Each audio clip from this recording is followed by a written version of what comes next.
Selamat siang teman-teman. Terima kasih. Assalamualaikum warahmatullahi wabarakatuh. Waalaikumsalam. Mengucapkan selamat melaksanakan ibadah puasa bagi teman-teman yang melaksanakannya. Semoga kuat sampai sore ya. Dan sampai nanti akhir Ramadan. Dan semoga puasa tahun ini membawa berkah dan semoga juga pandemi cepat berlalu. Oke, ini merupakan acara yang boleh dibilang 1 tahunnya acaranya PEVA, karena dulu memang kita setelah membuka kelas PEVA yang pertama itu, terus seri selanjutnya itu kita mengalami pas waktunya juga pas bulan puasa. Jadi kita rubah dari jam tayang yang biasanya malam, kita rubah ke sore. Kenapa? Karena kalau jam malam itu takutnya nanti ada teman-teman yang melaksanakan sholat taraweh atau sebagainya. Makanya kita geser ke sore sekalian untuk ngabuburit buka puasa ya. Acara kali ini kita akan ditemani oleh Mas Imran Rosadi. Mas Imran ini adalah Ketua Umum dari Instan Nusantara Indonesia. Jadi mungkin nanti banyak juga hal-hal yang mau disampaikan. Dan tema kali ini adalah jelajah Taman Nasional Lorelindo. Apa itu Lorelindo nanti akan dijelaskan oleh Mas Imran Rosadi. Saya tahun 2018 kalau nggak salah itu ke Palu, cuman nggak nyampe ke Taman Nasional ini karena waktu itu ya saya sama si Joshua diajak ke Donggala, nggak diajak ke tempat ini ya, dialihkan ke yang lain karena itu. Dia diajak motret megalitikumnya. Dan saya sebetulnya masih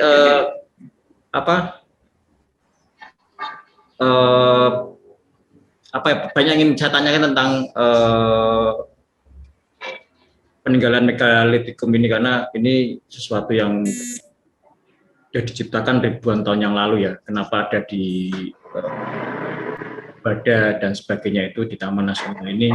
Itu mungkin nanti Mas Imran bisa menceritakan dan asal usulnya dari mana atau bagaimana, dan juga sekaligus keindahan dari Taman Nasional ini.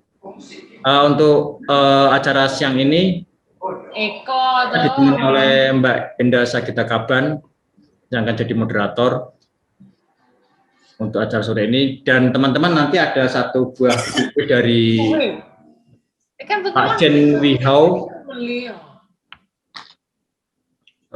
sebuah buku tentang My Journey 66 ya. My Journey. Ya, satu buah giveaway nanti akan kita bagikan di akhir acara. Ini buku dari Pak Chen Wihau, Black White ya. Black and White. Keren sekali bukunya nih. Oke, untuk mempersiapkan acara saya serahkan ke Kak Indah. Monggo. Ya, baik. Terima kasih Mas Andi. Selamat siang rekan-rekan yang sudah bergabung. Salam sejahtera buat kita semuanya. Dan selamat berpuasa. Ini adalah hari puasa hari yang pertama. Semoga kita kuat sampai akhir. Semangat.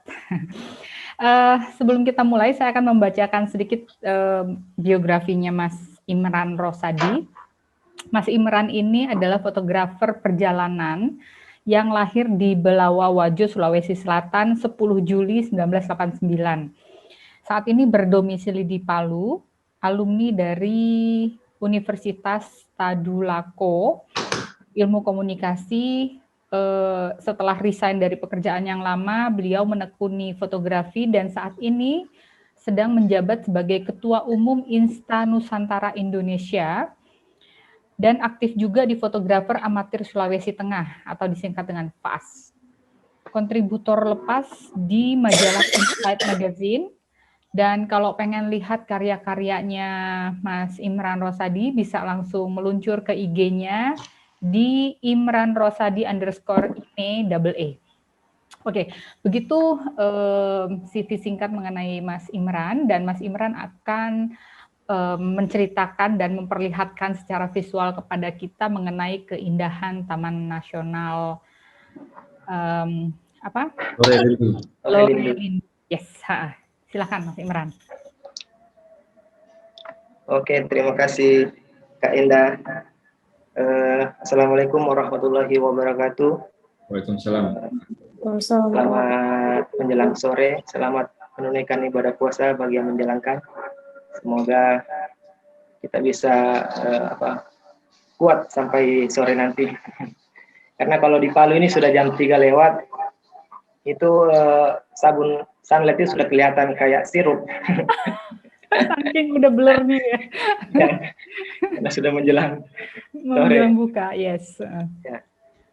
Sebelumnya saya ucapkan terima kasih kepada Fotografi from Home, kepada Pak Andi, Kak Enda dan seluruh PFH atas kesempatannya untuk memberikan kami ruang untuk bisa menjelaskan salah satu destinasi favorit kami di Sulawesi Tengah ya. Walaupun di dalamnya banyak peninggalan-peninggalan bersejarah atau endemik, tapi mungkin kalau dibandingkan dengan taman nasional lain itu belum seterkenal Bromo mungkin atau Pulau Komodo dan lain sebagainya. Tadi sudah diperkenalkan secara singkat biodata saya. Nama saya Imran Rosadi, freelance dari Kota Palu. Saat ini dipercayakan menjadi Ketua Insan Nusantara Indonesia, salah satu komunitas foto yang kita konsen untuk memperkenalkan keindahan alam dan budaya Indonesia, ya, bukan cuma di Indonesia tapi ke internasional juga. Saya mengikuti PFH ini dari tahun lalu. Saya kenal betul semua pemateri-pematerinya. Makanya kemarin pas diajukan ditanyakan untuk sharing, saya agak ragu sebenarnya Pak. Karena mungkin kapasitas saya belum sampai untuk bisa sharing Tapi ini kesempatan baik untuk saya untuk memperkenalkan Taman Nasional Lore-Lindu. Walaupun mungkin agak tidak terlalu memuaskan, tapi minimal ada informasi untuk kita semua bagaimana rutenya untuk ke Taman Nasional itu sendiri. Seperti itu. Baik, saya share screen aja. Yes, monggo.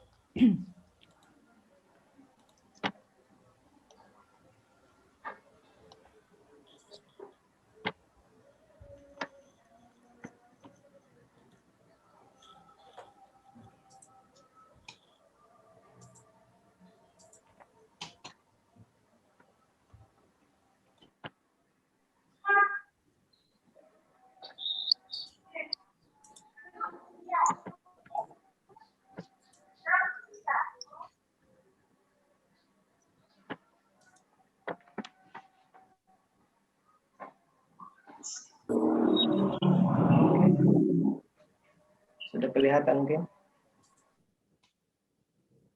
Sudah Mas, sudah.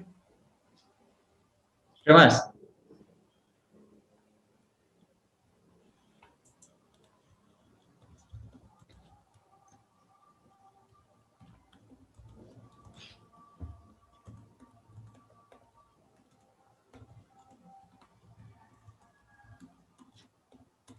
Mas Imran suaranya belum keluar Mas.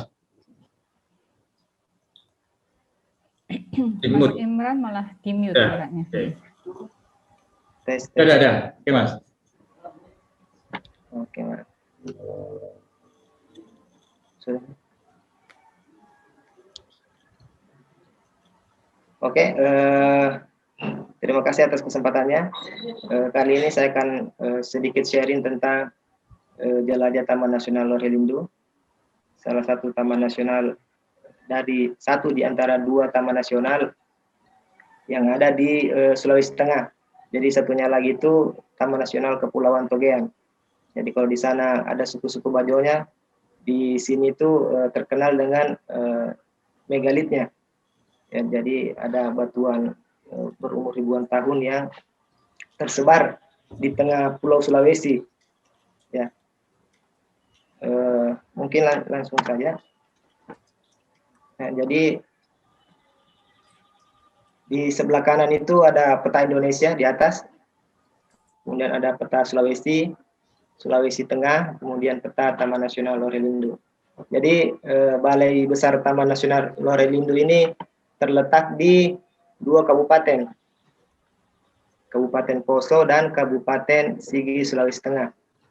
Luasnya sekitar 217 hektar, 1000 hektar, kemudian memiliki ribuan megalit yang tersebar di 3 lembah utama. Mas Imran, Ya. Maaf, itu ada tollbar yang di tengah itu digeser ke atas, Mas, mungkin, Mas. Ini. Oh. Ya, itu kalau di teman-teman partisipan muncul kotak kuning. Digeser ke atas yang itu tollbarnya Zoom ya? Iya. Ya. Oke, sudah. Ini. Mungkin diulang share screen aja, Mas. Masih muncul nih.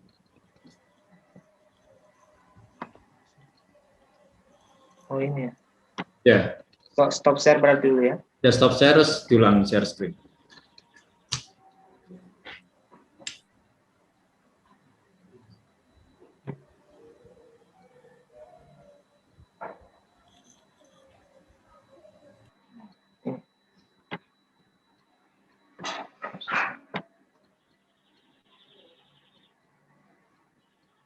Oke. Sip. Oke. Ya, tadi sudah ada pertanyaan, kemudian saat ini diajukan sebagai warisan dunia oleh UNESCO ya, walaupun kalau sudah menjadi warisan dunia mungkin bisa menjadi salah satu kebanggaan untuk Indonesia. Oke.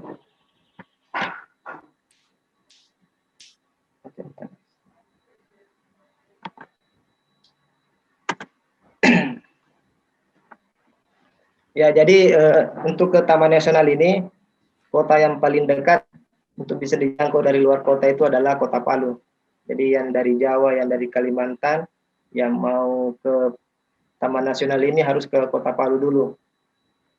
Dan untuk ke Taman Nasional ini lagi, kita ada 3 rute, karena memang jaraknya yang berjauhan. Kemudian kalau misalnya rutenya ke Danau Lindo, ke Lembah Bada itu beda rute lagi. Jadi memang harus sebelum sampai di Palu atau kalau sudah di Palu, waktunya terbatas, sebaiknya ditentukan dulu kita mau ke Danau Lindo, mau ke Lembah Bada atau ke Lembah Napu Besoa. Karena Sulawesi, ya khususnya di Sulawesi Tengah ini, kita kendalanya di jarak transportasi, kemudian rute yang berjauhan. Jadi memang butuh waktu yang cukup lumayan lama kalau kita mau ke semua tempat ya, ke semua daerah-daerah. Nah, yang saya mau share ini beberapa lokasi yang menjadi favorit didatangi oleh baik itu traveler ataupun fotografer yang ingin memotret landscape HI ataupun budaya-budaya yang ada di Taman Nasional Lorelindo ini. 3 rute ini mulai dari Danau Lindo, ada rute Danau Lindo. Jadi di Danau Lindo ini tujuan kita di Danau Lindo tuh, sebelum di Danau Lindo sebenarnya ada beberapa tempat yang bagus untuk kita foto, misalnya penangkaran maleo, burung maleo. Tapi tujuan utamanya Danau Lindo, dan ada Lembah Bada. Lembah Bada dan rute Napu Behoa.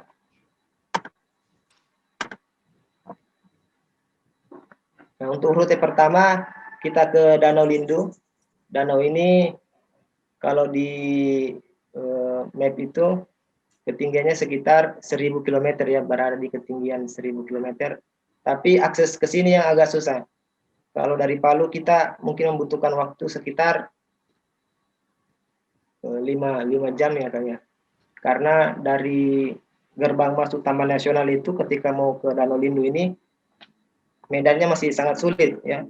Ini jaraknya sekitar 70 km dari Kota Palu, dan sekarang sih sudah bisa masuk mobil, tapi masih rawan longsor, dan kebanyakan kendaraan-kendaraan yang masih itu dulu seperti ini motornya, motor-motor yang sudah dimodifikasi, karena jalur Lindu ini dulu terkenal memang sebagai jalur ekstrim karena memasuki lembah dan gunung-gunung, dan biasanya jalurnya sangat sempit, jurang dan pegunungan. Harus trekking berapa jam Mas dari posisi parkir terakhir mobil? Biasanya 2 jam ya, karena dari Jalan Poros Palu Kulawi itu, ketika masuk di gerbangnya kita harus membelah hutan ini untuk bisa sampai ke ini. Dan itu dulu kebanyakan pakai motor ojek.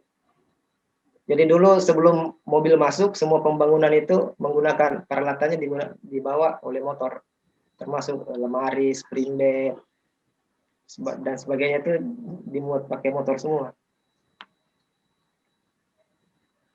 Sekarang tapi udah bisa kendaraan mobil gitu udah bisa? Sekarang roda 4 sudah bisa, tapi ini masih rawan longsor. Karena memang jalurnya sempit, kita jalurnya di sebelah kanan jurang, di sebelah kirinya itu mepet di gunung. Jadi posisinya kita tidak banyak pilihan. Jadi memang paling aman naik motor lah ya? Ya, naik motor. Berarti memang harus backpack kalau ke sana ya, backpackeran. Ya, backpackeran. Kalau untuk rute Danau Lindu ini disarankan sih lebih baik naik motor. Nah, di dalam itu sebenarnya ada beberapa desa. Ada 4 desa karena dia berada di Kecamatan Lindu.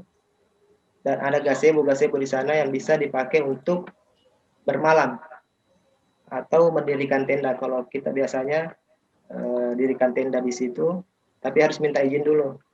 Karena ini punya pemerintah, biasanya ada yang jaga. Jadi kita izin untuk nginap. Tapi gratis. Gratis. Tapi di luarnya, kalau itu rumah-rumahnya kayaknya disewa. Di luarnya masuk. Oh, itu kalau kita mau ngecamp pakai tenda maksudnya? Oh, gratis ya. Gratis. Atau ini ada tempat yang agak besar kayak Baruga ini bisa dijadikan tempat nginap. Asal ada izin. Ya, tikar aja gratis pokoknya. Gratis tikar. Nah, di dalam ini ada 5 desa kalau tidak salah. Terakhir saya ke sana. Biasanya desanya disingkat PLTA ya. Apa tuh PLTA? Nama desanya Puroho, Langko, Tomado, Anca. Kemudian di sisi danaunya lagi ada desa Olu. Seperti itu. Dan di sini penghasilannya ikan mujair, terkenal sebagai ikan mujairnya. Ikan nila, kemudian belut. Karena Lindu itu sendiri artinya belut. Lindu selindu-lindunya. Itu rindu. Kemudian di sebelah danau ini, di sisi lainnya danau ini sebenarnya ada cagar budaya juga, makam orang dulu, makam dikeramatkan di sana sudah ratusan tahun. Jadi selain memotret landscape-nya, memotret HI-nya nelayan-nelayan di sini juga, beberapa tahun lalu itu selalu ada festival Danau Lindu, cuman 5 tahun kebelakang ini sudah tidak diadakan lagi. Dan ini kemungkinan kalau diusulkan mungkin bisa diadakan kembali. Nah, jadi biasanya kalau mau ke sini disarankan itu sore hari karena naik motor, perjalanannya ke sini agak jauh, supaya malamnya bisa istirahat, pagi baru mulai memotret. Kalau misalnya kita mau memotret, mulai dari memotret landscape, kemudian memotret HI, memotret aktivitas nelayan. Di sini sunrise atau sunset, Mas Imran? Sunrise. Sunrise ya? Ya sebenarnya sih karena dikelilingi gunung, karena di dataran tinggi dikelilingi gunung, kemudian hutan, biasanya lebih sunrise lebih baik, Pak. karena mendukung dengan kabut, pemandangan pegunungan, kemudian aktivitas nelayan. Dan banyak sebenarnya cerita-cerita rakyat di sini ya tentang terbentuknya Danau Lindu. Sebenarnya sangat menarik. Apa itu, Mas? Ya, ini tentang perkelahian lindu dengan anjing sehingga membentuk danau seperti ini. Oh, jadi cerita rakyat. Ya, cerita rakyat di sini. Bentuknya danau gitu ya. Jadi Jadi di besar Sulawesi. lindunya. Kenapa? Lindunya besar itu ya. Ya, kalau di ceritanya raksasa, ya jadi Raksasa. dia ada bentuk raksasa. Jadi cerita rakyatnya di situ. Danaunya sebesar apa sih, Mas? Danau ini lumayan besar karena dia danau terbesar kedua setelah Danau Toba. Danau Poso di Sulawesi Tengah. Oke. Oh, di Sulawesi Tengah. Sulawesi Tengah. Nah, selain di situ tadi kita bisa nyewa perahu juga kalau mau memotret sekeliling di Danau Lindu ini. Bisa nyewa perahu kita ke sisi desa pertama tadi, karena kalau kita masuk lewat desa pertama itu dia agak jauh dari bibir ini, dari tepi danau. Jadi kalau mau ke sana memotret aktivitas masyarakat yang menyeberang ke kebun atau memotret kerbau-kerbau liar di situ harus naik perahu. Dari sini kelihatannya. Sini juga toleransinya masih sangat tinggi. Bisa dilihat masjid sama gereja berhadapan. Kemudian di sini ya. Sebelum lebih jauh nih, kita ngomongin soal perjalanannya dulu ya. Aku sambil lihat pertanyaan yang mungkin masih nyambung sebenarnya. Nah, dari Palu dari Palu naik mobil itu sampai mana? Kemudian baru dilanjut naik motor, berapa lama bisa sampai ke tempat gazebo tadi? Kalau dari Palu sampai ke Desa Sadaunta namanya itu sekitar 60-an kilometer, 65 kilometer itu membutuhkan waktu 3 jam. 3 jam, oke. Kalau sebaiknya mungkin dari Palu udah naik motor memang. Oh gitu. Ya. Kenapa? Biar ini, karena kalau ke sana kan naik ojek lagi, biaya lagi. Karena ojek ini lumayan mahal ya di sini. Oh gitu. Jadi mending sekalian dari Palu langsung. Terus kemudian dari tempat dari Sadaunta tadi itu kita masuk ke Taman Nasional itu udah jalurnya udah ini. Itu berapa jam tuh? Biasanya 1 jam lebih. Oh, berarti total dari Palu sampai ke ini sekitar 4,5 jaman lah ya? 4-5 jam lah. 4-5 jam, oke. Itu pertanyaan dari Budi Hermandari. Oke, lanjut Mas. Nah, dan untuk menjaga ikan agar tidak habis di sini ada beberapa pelangkai yang di bawah itu dipasang untuk mengingatkan orang nelayan agar tidak memasuki area itu. Jadi ada area-area tertentu yang tidak bisa dijaring oleh nelayan, dipancing untuk menjaga ini ikan seperti itu. Nah, di sisi seberang itu kalau kita tadi naik perahu ada semacam dermaga. Ini tempat berkumpulnya masyarakat di desa sini yang mau berkebun di desa sebelah, di sisi sebelah danau. Jadi mereka rumahnya di sini, di pinggir sebelah sini. Kalau mau ke kebun itu harus naik perahu dulu ke sebelah. Kemudian untuk kalau mau memotret, karena medannya yang seperti di foto di bawah itu ada medannya memang berair, berawa. Jadi sebisa mungkin mau buka sepatu atau harus pakai sandal ya seperti itu. Karena posisinya berawa begitu. Tapi di sini menariknya itu kita bisa memotret kerbau dan kuda ya. Kalau dulu masih kuda liar ya, kerbau liar yang banyak ya, jumlahnya ratusan di padang yang di situ tempatnya pagi-pagi. Jadi memang harus pagi-pagi ke sana karena pagi-pagi itu kerbau-kerbau ini keluar dari hutan kemudian merumput di situ. Kerbau liar berarti? Ya. Kalau cerita-cerita orang di sana dulu itu memang ada kerbau-kerbau ini biasanya dibeli ke Toraja juga, ada jalur-jalur khususnya orang membeli kerbau di sini, kemudian dibawa ke daerah Toraja sana. Seperti itu. Nah, tipsnya di Danau Lindu ini yang pertama tadi itu mungkin pastikan meminta izin. Kalau dari Palu sebaiknya mungkin mengajak teman yang sudah pernah ke sini, karena memang informasi-informasi khususnya di sini itu masih sangat minim.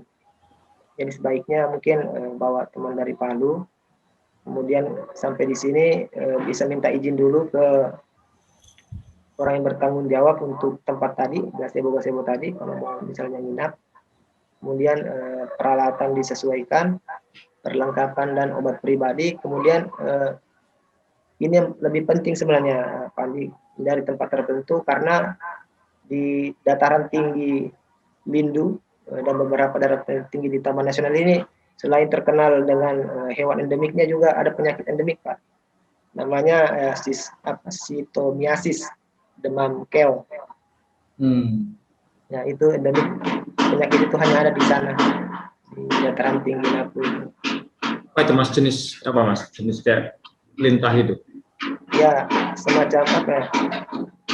Dia masuk di apa istilahnya, kalau demam keong itu. Jadi dia bisa, kalau di rawa-rawa, dia bisa masuk ke tubuh manusia. Ngisep gitu ya, ngisep darah ya?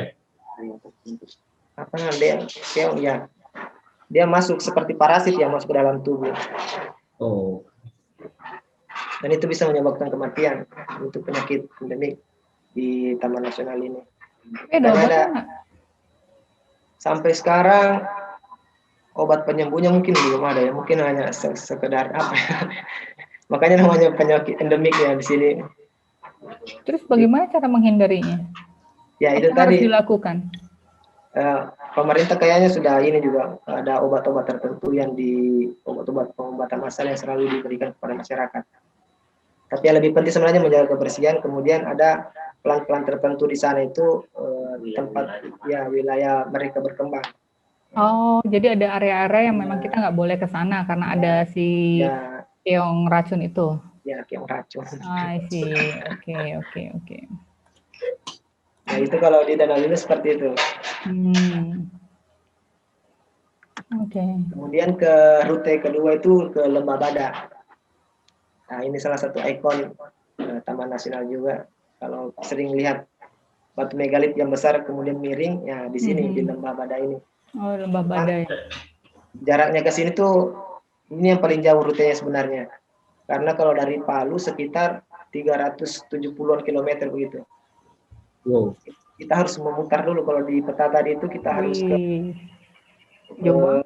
nyebrang dulu ke Parigi, kemudian ke Kota Poso, ke Kota Tentena, baru masuk ke Lembah Badak. Itu nggak ada pesawat, Mas? Nggak ya? Kalau pesawat dari ke Palu harus naik mobil sebenarnya ke sana. Biasanya cuma sampai Palu. Oh, oke. Jadi kalau berarti Mas. Naik mobil bisa tapi ya? Ya, kalau mobil bisa. Hitungan hari bagus. Berarti itu. 10 jaman bisa. 10 jaman biasanya kita. 10 jam ya. Dari Palu ya? Ya, dari Palu. Mas, sorry. Ini ngomongin balik ke keong tadi tuh. Keongnya gede atau kecil tuh, Mas? Kecil ya, tapi karena bukan dari keongnya itu ada parasit di dalamnya itu kayaknya. Oh, berarti bukan dari keongnya, tapi parasit di dalam keongnya itu ya. Pertanyaan dari Budi Hermandari sih itu. Balik ke keong. Yang racun yang bahaya itu keong racun. Kalau di di Wikipedia itu ini ada cacing Schistosoma. Oh, cacingnya itu yang berasal dari si keong itu gitu. Ya. Cacing. Oh, sih. Oke. Terus kemudian di Taman Lindu itu banyak nggak sih dikunjungin sama fotografer wildlife gitu? Banyak sih. Banyak ya, lumayan banyak. Di jalur yang ketiga nanti, karena kalau misalnya kita lihat kayak bukunya Pak De siapa? Om Rizal Marlon, itu banyak foto-fotonya juga dari sini, dari Taman Nasional Lore Lindu.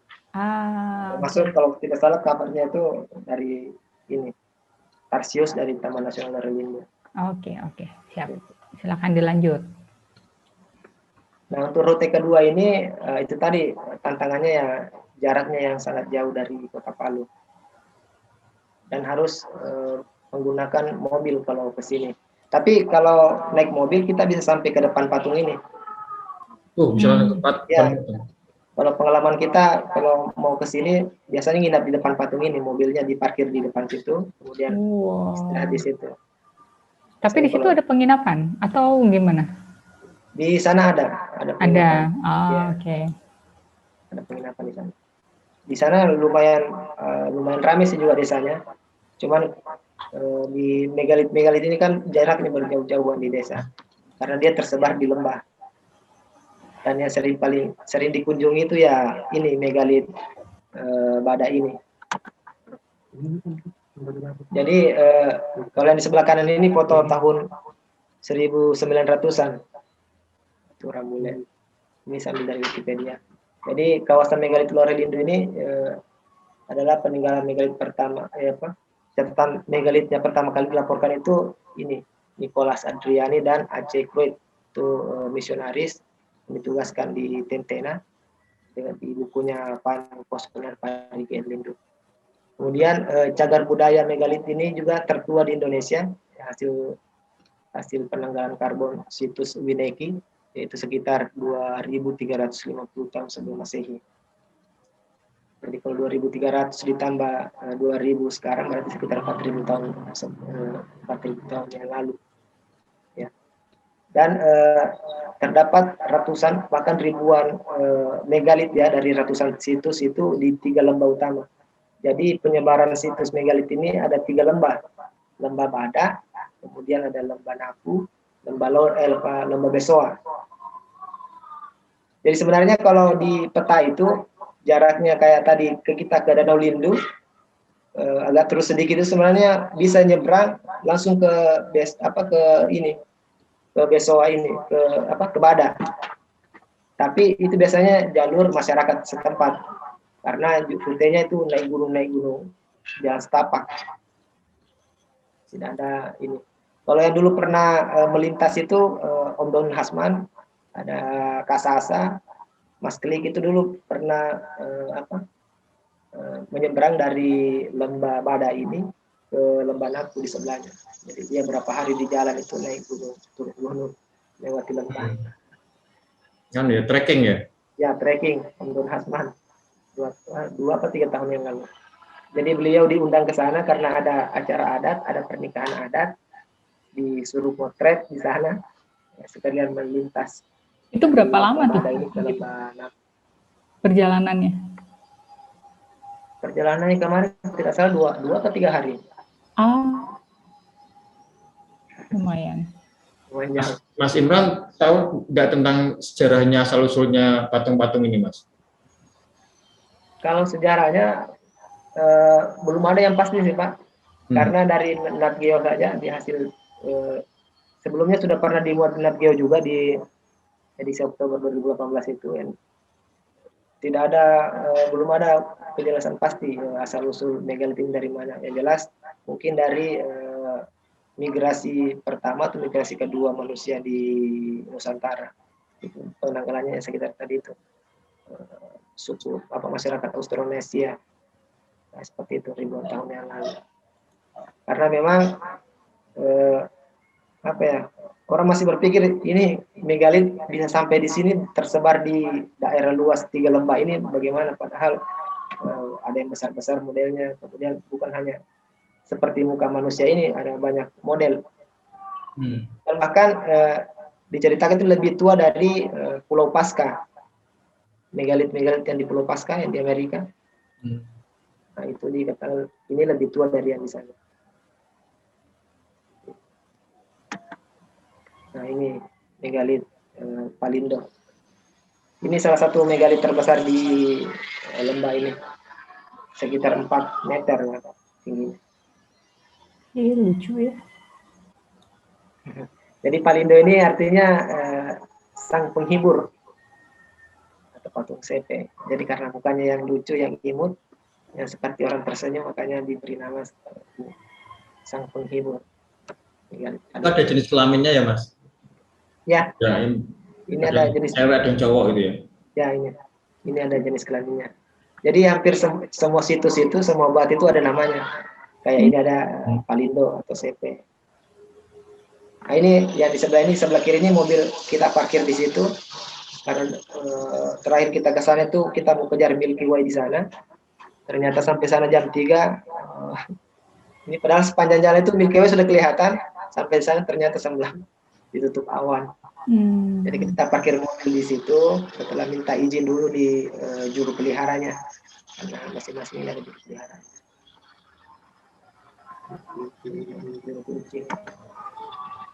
Nah, selain itu di sana di Lembah Bada itu bisa kita berkunjung ke situs Megalit Loga, kemudian Langki Bulapa. Ini beberapa situs yang paling sering dikunjungi kalau ke sana. Kalau yang sebelah kiri ini yang perempuan.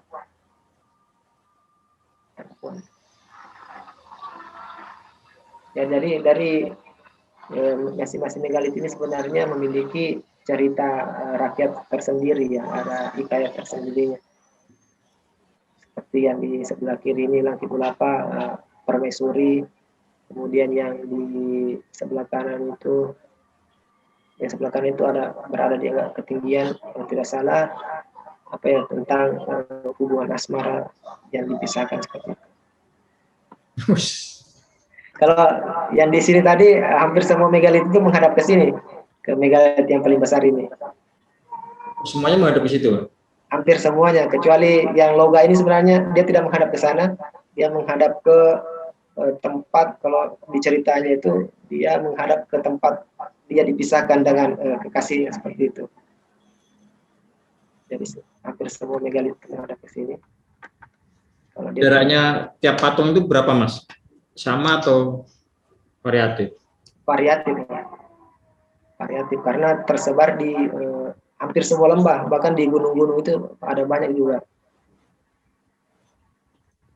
Dan itu ada yang sendiri seperti ini, ada yang ramai, ada yang banyak, ada yang bengkel. Orang bilang bengkel itu batunya sudah jadi seperti ini, tapi belum bermotif, belum ada gambarnya, masih polos.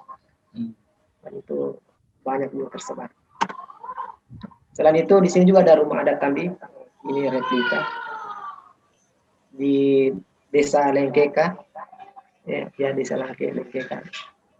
Di sini ada rumah adat Tambi juga, ada namanya Dunggo. Jadi seperti di tempat-tempat adat di daerah lain itu ada yang namanya Dungga atau tempat bermusyawarah, ada namanya Buha, tempat lumbung seperti itu. Dan modelnya di sini yang unik dari rumah Tambi ini, satu rumah itu bisa ditempati 6 sampai 8 kepala keluarga. Ya, karena dia dapurnya itu di tengah, kemudian orang tinggal di bilik-bilik di sampingnya. Kalau dijelaskan di sana seperti itu. Jadi satu rumah bisa sampai 8 kepala keluarga yang tinggal di situ. Tapi kalau sekarang rumahnya sudah mengikuti sama semua, sudah rumah modern semua. Tempo. Ya. Kalau ini kan masih kebanyakan diikat, jarang pakai paku, diikat. Bahkan atapnya itu masih dari kulit, dari kayu semua.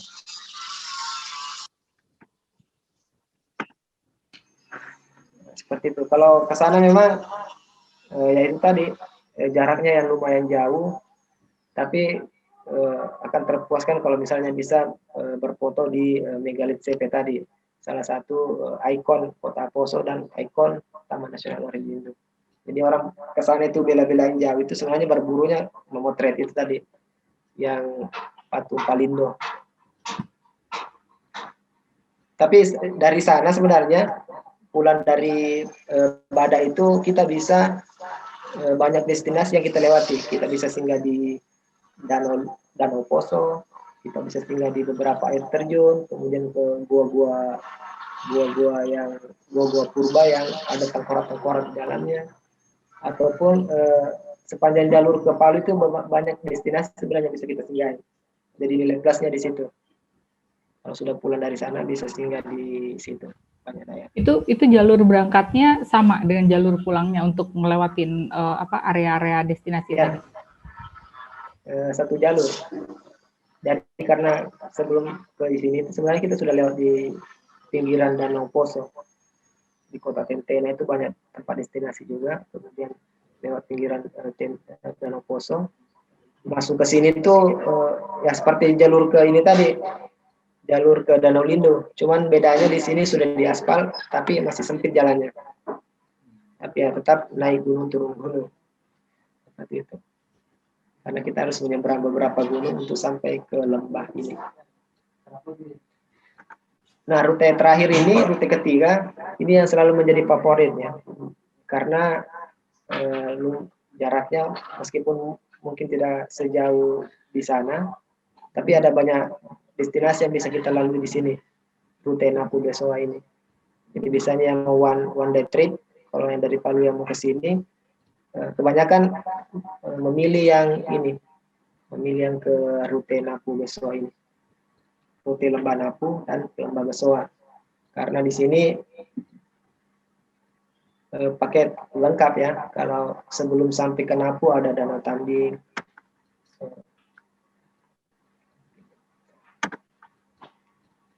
ya. Jadi sebelum ke sana, sebelum ke Lembah Napu ada Danau Tambing dulu. Jadi dari Palu kita ke Danau Tambing dulu. Di sini sebenarnya pusat informasinya untuk Taman Nasional. Jadi di sini pusat informasi, kemudian orang-orang yang mau watching bear itu, yang mau melihat burung-burung endemik, biasanya di sini. Kemudian camping ground Sabtu Minggu selalu ramai di sini. Makanya kalau di rute ketiga ini, kalau teman-teman mau memotret megalit, sebaiknya kebanyakan memilih ini karena itu tadi jalannya sudah bagus, sudah ramai, kemudian sampai di Lembah Napu itu jalannya sudah aspal semua. Begitu. Dan mobil pun sangat baik sampai di sini. Mas Imran, ada pertanyaan nih dari teman-teman. Tadi yang di kembali ke megalit tadi, apa memang ada batu di daerah itu? Pertanyaan pertama dari Budi. Yang kedua, apakah di sana memang banyak batu besar? Jika dilihat dari foto-fotonya, di kanan kiri megalit tanah lunak dan berumput. Adakah cerita bagaimana orang-orang dulu membawa batu ukuran besar tersebut ke tempat itu? Kalau batu-batu besar sebenarnya apa ya? Karena ini berada di lembah, itu yang masih selalu dipikirkan orang, bagaimana caranya batu-batu ini ada di sini. Karena di wilayah pegunungan itu batu sejenis itu tidak salah tidak ada semacam itu. Dan untuk apa? Maksudnya sebarang ini karena berada di tiga lembah, ada banyak batu yang bikin peneliti itu heran ya, seperti itu. Dari mana sebenarnya asalnya? Apakah mungkin masih banyak tertanam di tanah atau seperti apa? Ya. Bisa jadi kalau misalnya digali masih banyak yang berserakah dan lebih banyak dari yang muncul di permukaan.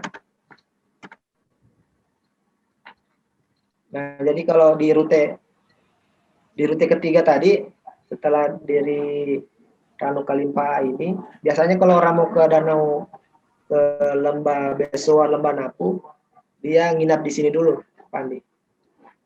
Jadi dari Palu malam sampai sini udah nginap, pagi baru lanjut ke sana.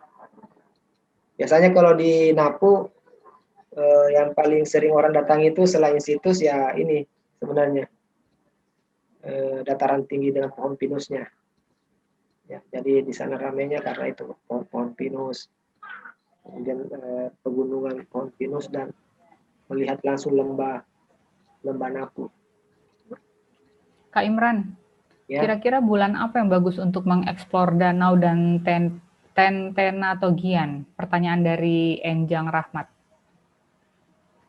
Sebenarnya pertengahan tahun itu bagus. Ya, maksudnya menghindari yang cuaca hujan aja sebenarnya. Tapi kalau mau lebih ramai lagi, karena di Danau Poso itu sering ada festival Danau Poso, Jadi itu salah satu festival tertua di Sulawesi Tengah. Festival Danau Poso kapan? Kalau tahun lalu ditunda kayaknya karena pandemi, tapi 2 tahun lalu saya ke sana, sempat mencuri foto di sana. Itu sangat ramai. Bulan apa, Mas? Bulan apa? Nanti tak cek. Oh, siap. Tapi biasanya ini, kalau ada festival Danau Poso, jadi warga-warga suku-suku di situ itu turun ke sana semua. Biasanya ngapain tuh festival Danau Poso itu? Itu memperlihatkan hasil-hasil kebudayaan hasil-hasil kerajinan tangan. Ya, kemudian kesenian-kesenian gitu ya. Kesenian, ya. Dicampur dengan misalnya pagelaran musik dan seperti itu, lomba-lomba dan sebagainya. Berapa lama berlangsungnya festival itu? Kalau festival biasanya sampai 3 hari ya. Oh, oke. 3 hari. Dan itu kalau mau memotret budaya sebenarnya kalau di Sulawesi itu ya harus tunggu itu dulu. Festival Danau Poso itu ya? Festival dulu. Biar seragam-seragamnya keluar semua. Ini ada dari Pak Barita Oloan Manulang. Saya kerja meneliti lapangan pada tahun 78 di Lembah Besoa, Lembah Bada dan sekitarnya. Ada peninggalan megalit di sana. Informasi dari Pak Barita Oloan.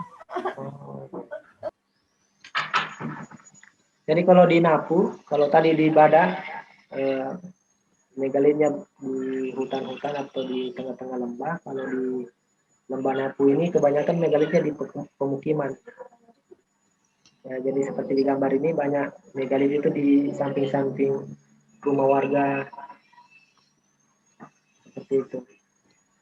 Karena di Lembah Napu ini salah satu lembah yang sudah mulai padat penduduknya. Ada masyarakat transmigrasi juga. Contoh misalnya di foto sebelah kanan itu ada sesajen. Ya, jadi masyarakat transmigrasi menganggap bahwa megalit ini juga diberi penghargaan seperti itu. Itu megalitnya memang sudah ada di halaman rumah mereka atau mereka bawa taruh di situ atau gimana sih tuh? Memang udah ada di situ gitu ya? Ya, udah ada di situ. Jadi kalau ditanya ya dari nenek-nenek moyang mereka selalu bilang bahwa megalit ini sudah ada sebelum nenek kami datang. Jadi pas nenek-neneknya sudah datang, megalitnya sudah ada memang di situ. Ya, jadi kayak megalit di depan rumah ini kalau di sana karena mulai padat penduduk, ya tapi karena masuk kawasan Taman Nasional jadi tidak dipindahkan. Ya, seperti itu. Banyak berserakan di pekarangan atau di kebun warga. Dan modelnya ada yang beda-beda, ada yang telinga, ada yang model panjang. Tapi ini karena luas ya, jadi tetap tadi itu ya, kalau mau datangi satu-satu megalit ini butuh waktu berjam-jam, walaupun satu lembah itu misalnya di Lembah Napu, karena kelihatan agak dekat kalau kita lihat secara mata, tapi pas berangkat ke sana sangat jauh sebenarnya. Jauh juga ya? Ya, berjauhan. Nah, selain kalau yang tadi di Napu itu juga selalu ada festival. Tahun lalu 2 tahun lalu sempat ada festival Lembah Lore.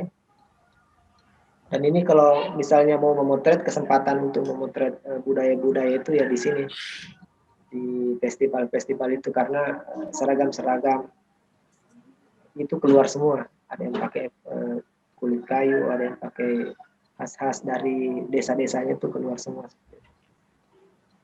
Jadi biasanya kalau mau memotret lebih baik dipaskan dengan jadwal ada festival.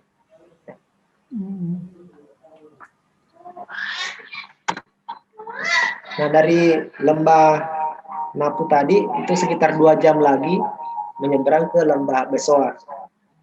Jadi kontur medan jalan di Lembah Nasional ini ya tadi mendaki gunung lewati lembah. Jadi selalu mendaki gunung lewati lembah untuk bisa sampai ke lembah berikutnya. Dan Institut Megalith Tadulako ini berada di Lembah Besoa. Jadi itu sekitar 2 jam lagi dari lembah tadi. Jadi kalau dari Palu kita ke Napu itu sekitar 5 jam. Kemudian ditambah lagi 2 jam untuk sampai ke ini, situs Tadulako. Jadi situs Tadulako ini salah satu situs terkenal di Taman Nasional ini karena hampir semua penamaannya itu menggunakan nama-nama ini, nama Tadulako. Tadulako itu artinya Panglima Perang. Ya, dia berada di Lembah Besoa. Nah, ini di situs Tadulako sebenarnya ada, saya foto ini karena saya beberapa kali ke sana, tidak pernah menemukan ini ya. Ini mirip sekali dengan alien kalau kita lihat yang di Kalamba ini. Yang gambarnya ini ya, yang di Ya. Kalambanya ya. Ya, itu mirip alien ya. Ini sudah ada di sini udah ribuan tahun. Itu dia sebelah kiri itu patung mutunya Megalith Tadulako, Panglima Perang. Kalau yang di sebelah ini saya berapa kali ke sana itu mencari, ternyata dia harus lewat rawa-rawa dulu kalau mau sampai ke sini, ke alien ini. Jadi harus turun. Berikutnya kalau ke sana mungkin paksakan ke sini dulu ke alien ini. Itu Kalamba itu untuk apa ya, Mas? Kalau informasinya ada beberapa versi, misalnya untuk pemakaman, untuk menyimpan tulang-tulang mayat, ada yang mengatakan untuk tempat mandi, atau tempat menaruh barang. Karena di beberapa tempat itu ada penutupnya, ada modelnya tidak langsung seperti ember, ada tempat duduknya. Ya. Seperti itu.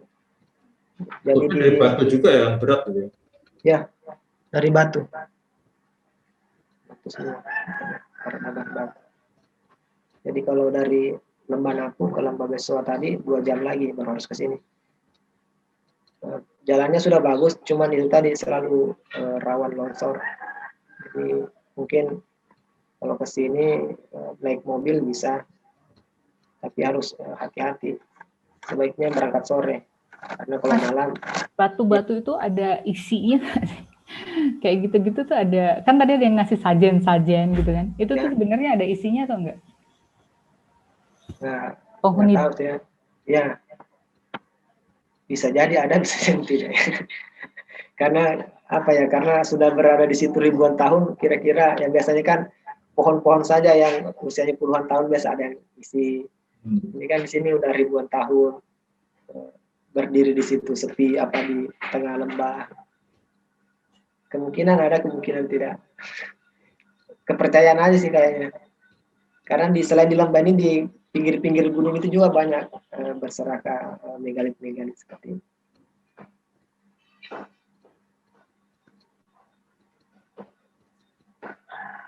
Nah, kalau yang situs terakhir ini salah satu situs favorit yang selalu dikunjungi orang. Jadi di Lembah Besoa. Jadi kalau dari Palu yang tadi harus lewat Lembah Napu dulu, baru ke Lembah Besoa. Jadi lewat situs Tadulako baru ke situs ini, situs Megalith Pokekea. Di sini tempatnya orang biasa camping, mendirikan camp untuk bermalam. Karena di sini bagusnya itu pagi, berkabut, kemudian mistis ya, lebih mistis kalau dilihat dari pagi hari. Kalau di sini kebanyakan Kalamba itu ya seperti itu ya, seperti tong. Kebanyakan Kalamba. Kalau yang di Lembah Bada tadi megalithnya yang besar, kalau di sini Kalambanya ada satu yang besar. Itu panjangnya itu sekitar 3 meter, 2-3 meter. Dan ada gambar-gambar wajah di situ ya. Ada 8 gambar wajah yang kalau orang bilang itu menandakan arah mata angin. Seperti yang di foto sebelah kiri. Batu-batu itu pernah ada yang curi nggak, Mas? Marak ya, kalau pencurian dari bertahun-tahun selalu ada upaya. Ya, selalu ada upaya berat itu pencurian. Berat kan itu? Ya, berat sih. Tapi bahkan di tahun-tahun 90-an mungkin itu dulu selalu ada upaya untuk pencurian. Sampai sekarang pun sempat ada yang dikembalikan ke tempatnya itu yang hasil mau dicuri. Itu karena dia posisinya di atas gunung, jadi membutuhkan waktu berbulan-bulan baru bisa sampai di atas lagi. Itu gotong royong masyarakat. Jadi itu ketangkap. Nyurinya pakai apa, Mas? Ya. Berat banget Pak itu. Nyurinya pakai apa? Kalau pencurian saya tidak tahu tekniknya. Bisa jadi. Tahu kan berarti? Ya, karena di Berarti atas. komplotannya. Gimana sih? Bagus tuh jawabannya Mas Imran. Bagus jawabannya, saya nggak tahu. Pertanyaan menjebak ya. Iya, menjebak dia ini. Enggak, kayak kalau memulangkannya aja berbulan-bulan untuk mengembalikannya, berarti kan dia menurunkannya juga susah kan gitu. Digelindingin Ya, kali biasanya kendalanya ini apa kalau di sana sumber daya manusia mungkin ya ini apa ya, kekuatan untuk mengangkat, bisa istirahat atau apa. Iya. Supernatural. Ya. Nah, kelambainya berarti kalau hujan, musim hujan isi air semua ya? Ya, isi air. Dan itu jarang ya dikeluarkan airnya, jadi dia keluar sendiri. Kalau yang di situs terakhir tadi, ini situs Pokekea itu salah satu situs yang paket komplit di situ. Jadi ada gambar-gambar megalit manusianya, banyak tahun puluhan ini gambar tontonnya. Kemudian ada yang penutupnya, itu yang ada penutupnya, gambar-gambar monyet, gambar keras. Kemudian ada batu dakon, seperti ini yang seperti bintik-bintik bulan ini. Nah, kalau di sini lengkap, makanya orang selalu ramai ke sini karena ini tadi lengkap. Ada megalit yang warnanya hitam sendiri, ini seperti ini. Di depan megalit ini sebenarnya ada satu lagi megalit yang baring. Jadi dia semacam meratapi orang yang pergi di depan megalit yang hitam ini. Kemudian di depannya itu ada megalit sepasang laki-laki dan perempuan. Kemudian di depan sepasang ini banyak ini megalit seperti tong tadi itu, kalamba. Nah, kalau yang sebelah ini foto teman saya di ini malam hari. Biasanya kalau kita sore di sana, kita bermalam di sana, ya itu tadi misalnya menunggu terbuka untuk kelihatan bintang-bintangnya. Karena jarang-jarang ya untuk bisa dapatkan itu. Star Trek. Ya, Star Trek. Karena selalu tertutup awan. Jadi memang harus bermalam. Dan yang foto ini sebenarnya karena dia dulu pernah tugas di sana, makanya punya kesempatan untuk memotret Star Trek.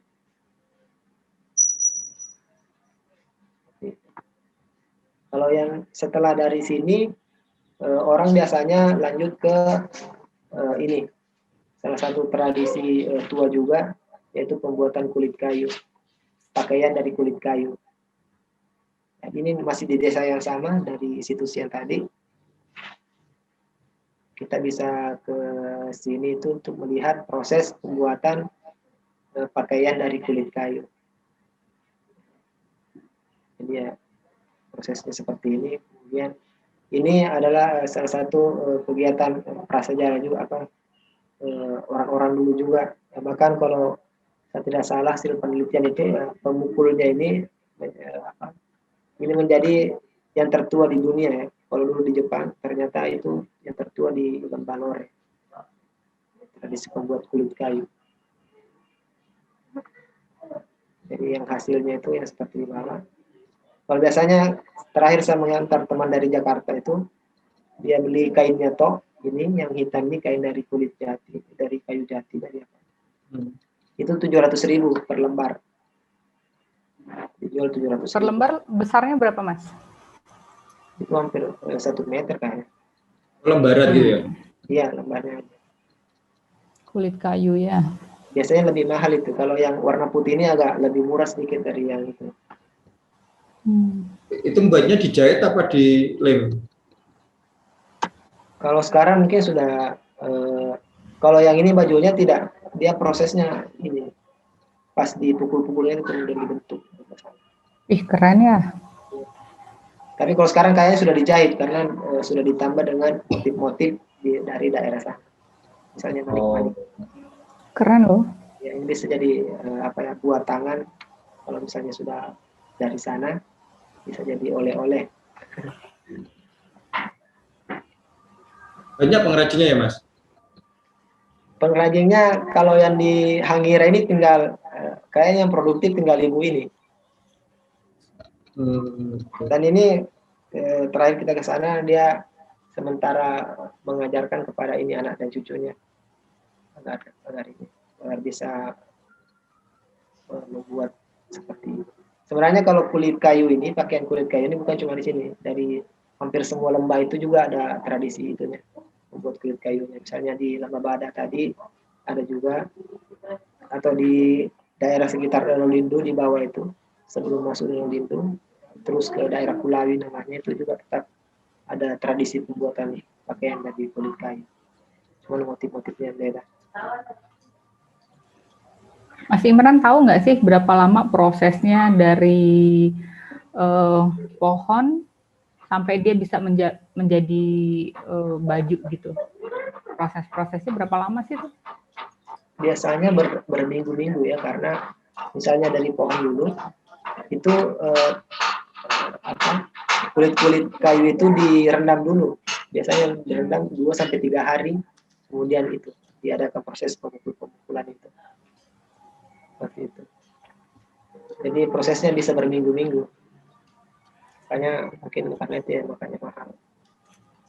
Dan itu kulit kayunya juga kulit kayu tertentu. Jadi ada kulit kayu tertentu yang dibikin untuk bahan kain kulit. Mas, bahan bakunya nggak susah ya tuh ya, kalau kayu?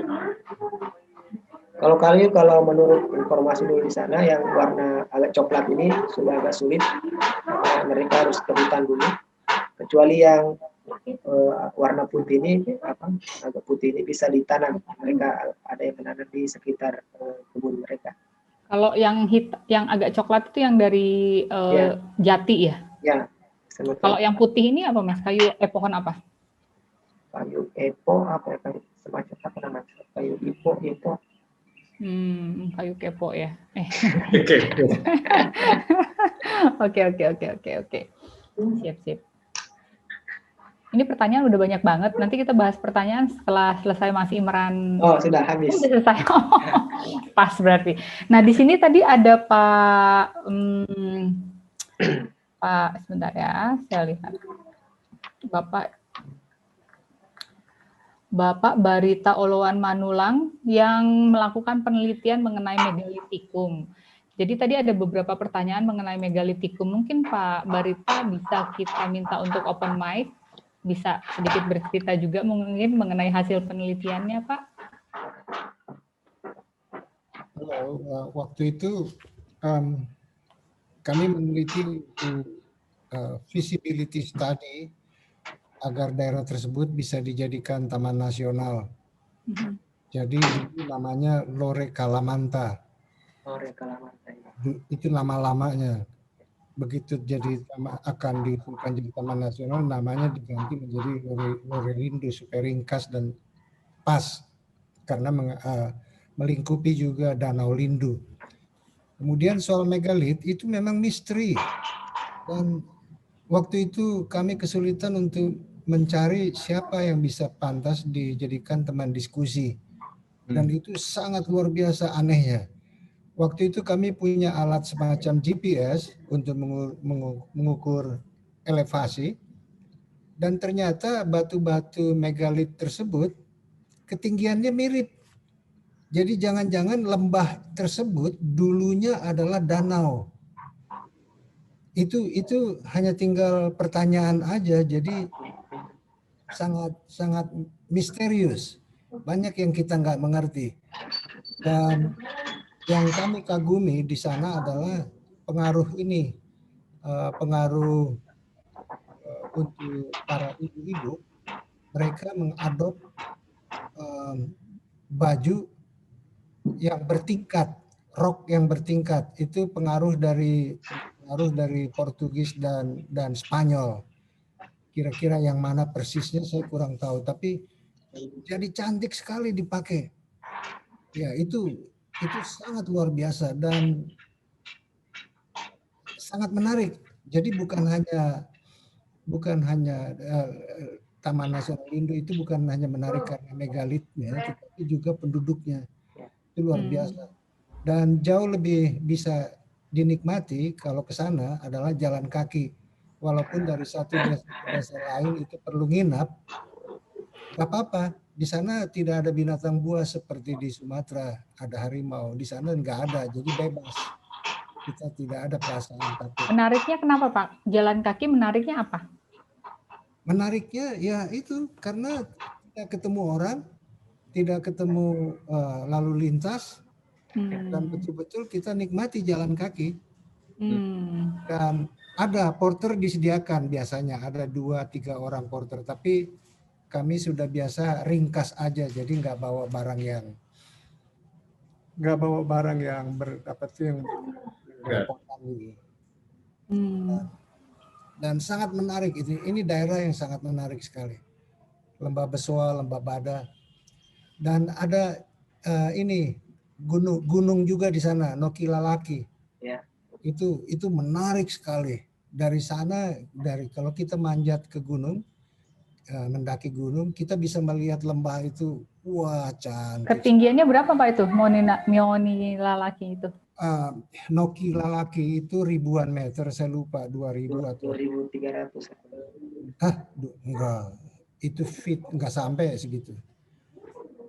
2300 mdpl. Ya. Mungkin enggak sampai sebegitu, tapi seperti dibilang Pak Imran tadi, daerahnya sendiri berbukit-bukit,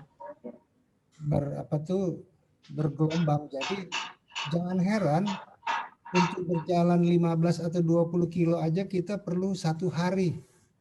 Jadi memang betul-betul menguras tenaga. Tapi kami nikmati. Oke. Pak Barita pernah tahu dan meneliti kemiripan batu itu ada dari daerah mana, itu pernah diteliti nggak Pak? Wah. Kemiripan batunya dari daerah mana itu yang sama mungkin? Itu betul-betul di luar. Saya biologis, tapi seperti saya bilang di awal tadi, sangat sulit untuk menanyakan kepada siapa pertanyaan yang tepat. Misalnya umur batu itu dari mana, apa betul-betul dari orang yang dari outer space datang ke sana bikin batu. Karena salah satu seperti saya bilang tadi, misterinya adalah kenapa elevasi ketinggian batu itu mirip. Jadi saya pikir ini pasti ada grand design, bukan hanya kelompok orang bikin batu, mahat. Bukan begitu kami pikir. Jadi masih penuh misteri. Dan ini pantas di-expose. Oke. Kalau dari alien mungkin itu kan ada yang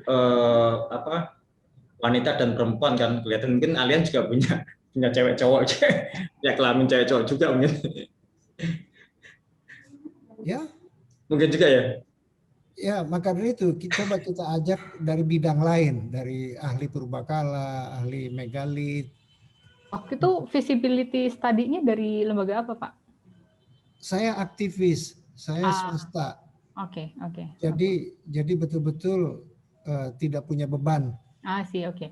Nah, itu kan tadi ditunjukin sama Mas Imran kan ada batu-batu megalit yang berada di lingkaran pagar rumah orang gitu ya.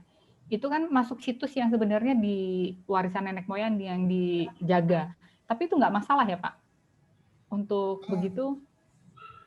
Kalau menurut saya waktu itu penduduk itu sangat menghormati megalit. Mereka tidak mau mengganggu, bahkan ngorek-ngorek, ngetok-ngetok itu nggak ada. Bahkan mereka tuh nggak mau tinggal persis di dekat sampai dipagari, itu nggak ada tuh. Jadi ada desanya yang dekat situ, tapi bukan rumah yang dekat situ. Itu pada waktu itu. Ya sesuai dengan perkembangan zaman ya berubahlah orang, karena makin banyak turis datang, ada interest.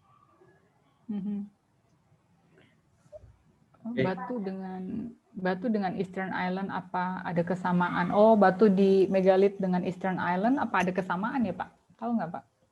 Boleh jadi, maka dari itu ini bidangnya siapa nih? Ini menarik sekali. Ya, perlu diekspos ini Pak Imran. Ya. Sudah saatnya nih. Nah, kalau dari segi wildlife, saya melihat di sana ini tarsius.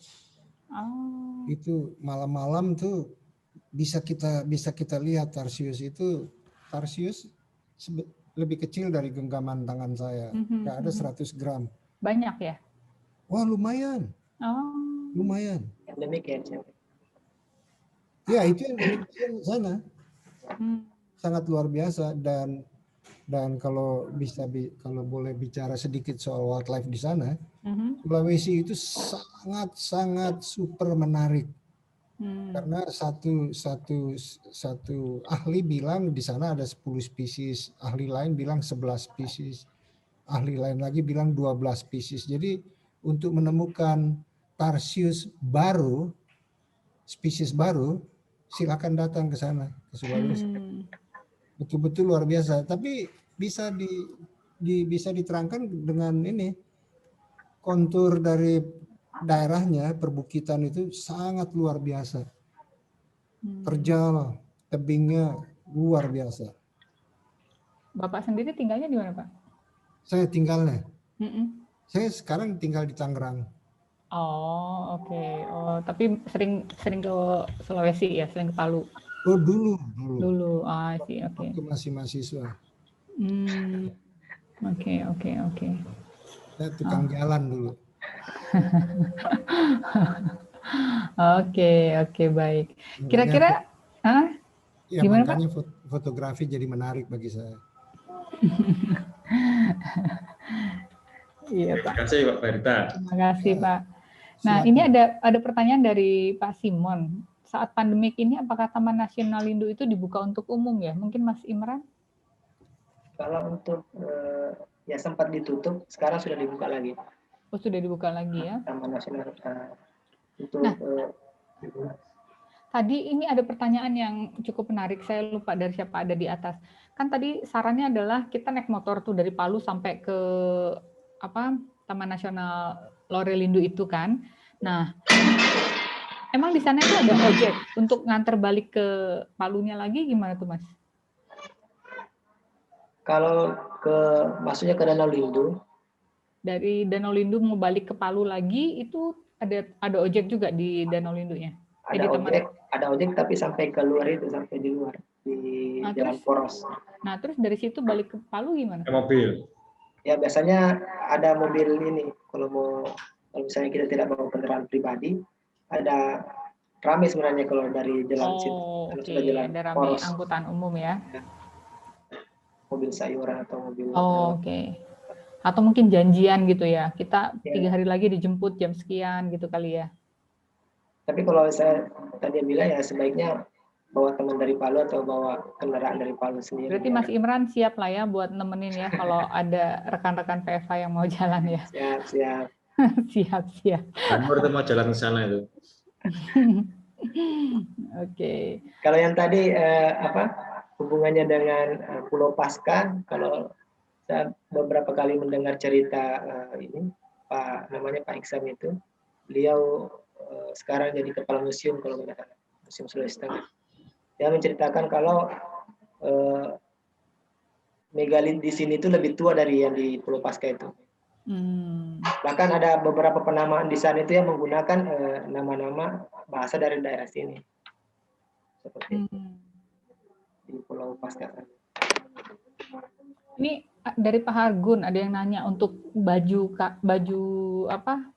kulit kayu tadi itu mereka produksi hanya untuk lokalan di sana aja atau memang dijual itu, Mas? Kalau untuk saat ini biasanya sesuai pesanan. Karena kecuali misalnya untuk pakaian-pakaian ritual, pakaian adat itu dibuat khusus. Tapi kalau ada yang mau membeli atau apa harus dipesan dulu. Gitu. PO ya sistemnya ya. Oke. Order. Ada pantangan nggak sih motret di sana, Kak? Ya. Kira-kira yang perlu kita ketahui sebelum ke sana? Pantangan ya itu tadi ya, sama kalau kita memasuki rumah orang ya berlaku sopan aja. Cuman kalau di daerah Taman Nasional ini adatnya masih kental. Ya masih ada adat-adat tertentu, misalnya kalau makan, apalagi makan bareng dengan kepala suku misalnya, harus selesaikan kepala suku makan dulu baru kita berdiri atau cuci tangan seperti itu. Jadi ada hal-hal. Oh, jadi kita nggak boleh keluar Ya, duluan kalau kepala suku. misalnya kita satu lingkaran dengan kepala suku, kita makan, kita harus tunggu dulu kepala sukunya cuci tangan, berdiri, baru kita berdiri semua. Kalau tidak, dendanya biasanya sampai 1 ekor kerbau. Oh gitu. Oh wow. Oh. Jadi di sini Oke. masih kental dengan itu adat-adat. Bagus, bagus, bagus. Oke, berarti yang perlu kita ketahui adalah kalau kepala sukunya belum selesai makan, jangan coba-coba kita berdiri atau ini ya. Pokoknya harus kepala suku duluan gitu ya. Terus apa lagi, Mas? Kira-kira? Apa ya? Seperti itu sih paling untuk di megalit itu sebenarnya larangannya ya seperti tadi memegang, menginjak.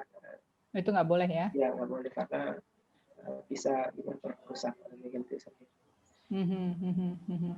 Itu ada Om Joshua dulu sempat hampir kena denda itu. Gara-garanya apa? Makan itu. Mungkin Oh, bisa di-open itu. Ayo, mungkin Kak Joshua silahkan open mic bercerita Joshua ya, hampir Superneck ya. Ya. Ini memang ini fotografernya agak nakal ini. Selamat sore. Selamat sore. Silakan kalau mau izin.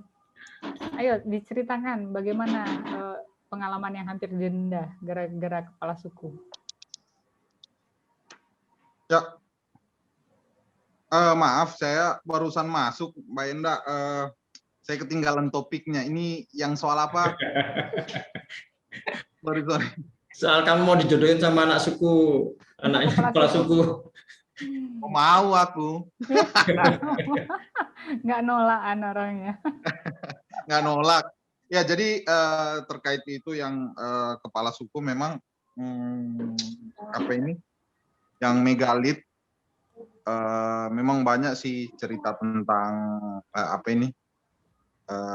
Suku-suku yang ada di sana. Bahwasannya ya megalitikum itu banyak memang seperti yang disampaikan oleh kawan IME tadi, Pak Presiden, memang banyak apa mitos dan larangan yang sebenarnya patut diperhatikan.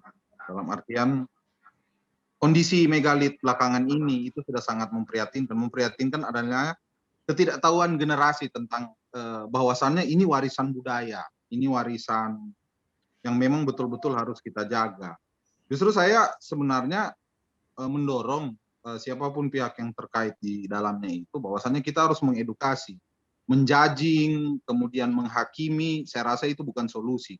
Bahwasannya kejadian kayak kemarin beberapa waktu yang lalu kan ada kejadian salah satu orang itu dia menaiki megalit situs itu, padahal memang kita tahu sebagian orang tahu situs itu tidak boleh dinaiki, apalagi diinjak-injak ya. Jadi dalam artian ya, kalau saya sih kita harus mencari solusinya. Solusinya dalam artian ya, bagaimana kita mengedukasi orang, bagaimana kita memberitahukan kepada orang bahwasannya ini situs yang benar-benar harus dijaga dan tidak sembarang kita untuk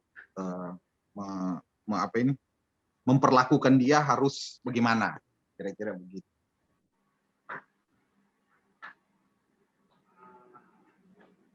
Mbak Endah, halo. Yes. Oh begitu. Ya. Terus, oke, boleh diceritain nggak soal keamanan di sana gimana? Dari Mas Joshua atau Mas Imran, monggo. Mas Ime aja deh nanti yang ceritain dengan aku ini. Oh, gimana soal keamanannya Mas Ime? Kalau keamanan sih relatif ya, karena beberapa daerah di sana juga masih jadi tempat ini ada semacam teroris ya. Kalau dulu sempat beberapa kali ditutup karena itu tadi ada penyerangan teroris di gunung-gunung di sana. Itu ya ada di situ ya, mungkin karena tempatnya jauh ya. Ya karena ini kan mereka di pegunungan ya, lembah jadi, gunung ya kayaknya. Aksesnya kalau dulu waktu masih rawan-rawan itu ada banyak pos-pos brimob di sana, pos-pos tentara. Sekarang enggak? Kalau sekarang sudah tidak. Tapi kalau sekarang kayaknya sudah aman. Sudah aman ya? Iya. Yakin ya aman ya? Cuman ya hari tadi kalau misalnya camp di pohon pinus atau liman itu harus ada yang teman begitu, harus ramai. Karena himbauan Saya dari tambahkan sedikit terkait soal itu, Mbak, Ya. Biar tidak keliru dalam artian sebenarnya megalit itu aman, cuman kebetulan daerah pergerakan DPO yang dalam artian kelompok bersenjata itu mereka bergerak di sekitar wilayah itu. Makanya daerah operasinya ditetapkan di situ. Tapi sejauh ini aman. angsur-angsur tempat itu sudah mulai kondusif dan aman untuk dikunjungi. Buktinya beberapa waktu lalu sempat ada kegiatan kan di sana, Pak Mas Ime. Mas Ime kayaknya kemarin tahu tanggal berapa itu kira-kira ada Festival lomba terakhir ya kemarin. Festival lomba terakhir dan buktinya sukses, cukup sukses dan berlangsung aman. Itu kira-kira, Mbak. Di situ berarti memang lumayan banyak ya penginapan gitu ya. Maksudku cukup representatif ya kalau untuk orang-orang mau berkunjung menginap gitu. Kalau festival kemarin itu diadakan di situs Tadulako. Jadi mereka konsepnya tuh camping, mendirikan tenda. Oke. Jadi kita bawa camping tent, tenda kita sendiri gitu. Tapi di desa-desanya itu sudah ada yang menyiapkan ini juga. Baik di Napu, kalau di Napu sudah banyak karena salah satu pemukiman padat di Lembah itu ya di Lembah Napu. Mas, kalau misalnya kita pengen keliling ketiga danau tadi yang Mas Ime ceritakan, itu kira-kira butuh berapa lama sih untuk mengeksplor semuanya itu? Berapa hari gitu? Mungkin sekitar semingguan kayaknya. Semingguan ya? Iya, karena itu tadi rutenya berbeda-beda kalau dari Palu. Harus kembali dulu ke Palu, baru ke rute sebelah lagi. Kembali ke Palu, baru ke rutenya lagi. Tapi di Palunya sendiri itu ada sesuatu yang bisa kita eksplor gitu? Kalau Palu banyak ya. Banyak Palu ya? dan sekitarnya itu banyak tempat-tempat wisata yang mulai dari pantai, gunung, dan sebagainya itu banyak. Oke. Seminggu itu berarti udah kelar lah ya kita mengeksplor Palu dan ketiga danau ini gitu. Ya, dan lembah-lembah. I see. Oke. Enda, Yes. ini ada Pak Pim mau bercerita tentang soal keamanan di sana. Oh ya, monggo Pak. Ya. Yes. Monggo Pak Pim, Pak Agung.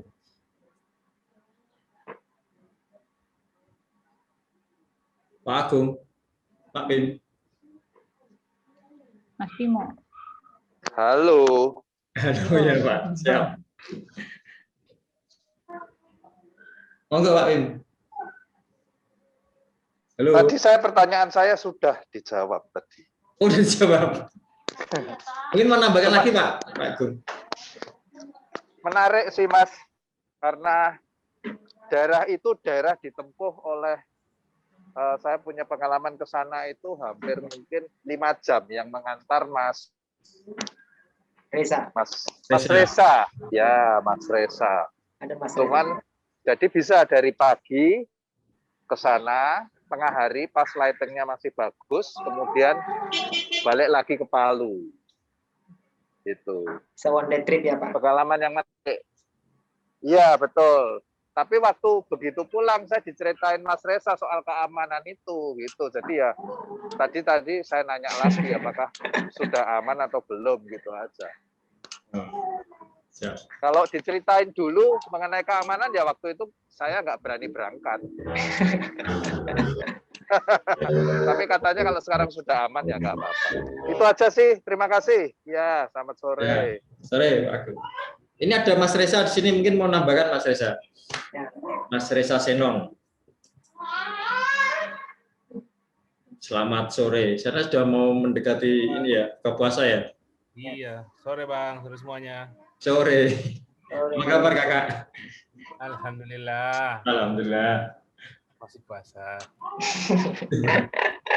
Bentar lagi. Iya, kemarin pengalamannya dengan Pak Timo itu kemarin cukup mengejar waktu. Pagi-pagi kita jalan dan jam 7 sudah harus di bandara. Alhamdulillah bisa capai dua spot ya, Besoa dan Megalit Tadulako. Bedanya sekarang mungkin aksesnya jalannya ya apa ya, tambah rusak kayaknya, agak-agak Bisa. Kamar Sabtu bagus. cuaca, gempa juga. Ya. Tapi masih bisa diakses karena gitu ya, butuh mungkin perbaikan akses lah kalau misalnya akan ada pengembangan wisata. Tentunya ini menarik sekali seperti apa yang diceritakan oleh kawan saya Bang Imran Rosadi, itu menarik sekali apabila teman-teman ke sana, dan juga saya juga pernah pengalaman dengan Bang Ebi di sana. Dia cukup tertarik dengan megalit di Lembah Besoa dan Tadulako. Mungkin seperti itu, Bang. Ada yang mau tambahin mungkin untuk jelajah taman wisata ini, taman nasional ini, Mas Reza? Taman nasional ada beberapa sih ya, Bang Ime ya. Selain Gunung Nokilelaki tadi yang bisa dijelajah, juga ada Birding, ada satwa ya. Kebetulan dulu di Taman Nasional ini Bang Riza sering motret wildlife, motret burung dan sebagainya. Ada beberapa fotonya Bang Riza Marlon juga dipamerkan di museum Sulawesi Tengah. Jadi selain ada megalit, juga ada gunung, juga ada birding, wildlife. Seperti itu. Oke, Kak Endah. Ya, baik. Giveaway-nya gimana nih, Mas? Buku. Mas Andi. Ya, giveaway-nya mau sekarang? Iya dong, sekarang. Oke, siap. Teman-teman bisa diketik di ini ya, di chat nanti untuk jawaban yang paling pertama. Ada sebuah buku dari Pak Chen Wei Hao. Chen Wei Hao. Ya, My Journey 66. Ya. Pertanyaannya adalah, apa tema atau judul kelas PEBA yang pertama?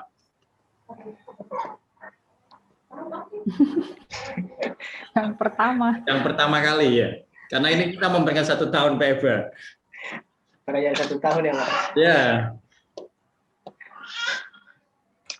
Tahun pertama. Tahun yang lalu. 1 tahun yang lalu berarti. Ya, boleh lihat di Instagramnya Fotografi From Home ya. Atau di YouTube ya, Pak ya? Ya, atau di YouTube.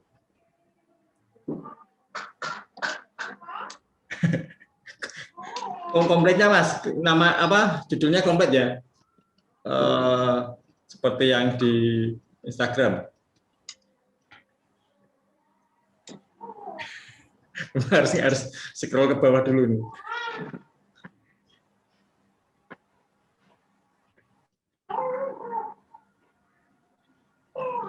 Ya, belum ada yang betul.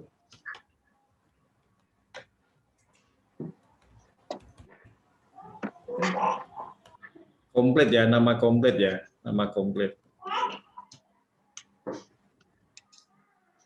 Edisi pertama, Pak ya? Edisi pertama ya? Edisi pertama. PPH tahun lalu. Pas lagi masa-masa pandemi awal ya. Itu sudah ada Pak. Aku udah bener tuh Mas jawabannya. Oh, kamu nggak boleh tuh. Kok kamu sih? Ngawur. Oh tuh Kanur. Dari aku. Kanur itu. Kak Endah? Yes. Kak Nur itu, nah. Mbak Nur Hasanah. Ya. WA alamat email ya. Alamat rumah.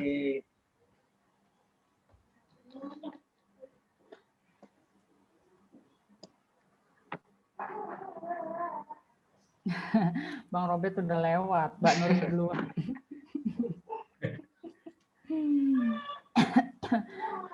Oke, mungkin ada yang mau ditambahin lagi, Mbak Kak Endah sama Mas Imran? Mas Imran mungkin ada yang mau ditambahkan? Mungkin apa ya, kalau sama Pak Agung tadi di buku My Plate War-nya juga sudah ada megalit kalau tidak salah. Saya beberapa kali ke Toraja, kemarin sempat ke Danau Toba juga. Beberapa patung-patung itu sebenarnya ada kemiripan dengan megalit-megalit di sana. Cuman bedanya kalau misalnya di Toraja kemarin, saya ke kuburan Lemo itu, dia pakai kayu. Megalit itu model orangnya mirip, tapi dia pakai kayu. Kemudian di Danau Toba kemarin saya jalan ke sana di namanya Tugu Aritona itu, saya lihat ukiran-ukirannya itu sangat mirip dengan megalit-megalit di Sulawesi Tengah. Mungkin ada kaitannya migrasi-migrasi seperti itu. Tapi kalau untuk keamanan, kalau sekarang sudah aman, sudah bisa dijelajah, kami sangat menunggu teman-teman dari luar yang ingin berkunjung ke Taman Nasional Lorelindo untuk membantu juga kami untuk memperkenalkan Lorelindo ini. Baik, nanti diatur sama PFK untuk traveling. Mas Joshua, Kak Joshua tuh kayaknya mau ngomong. Mau nambahin kayaknya.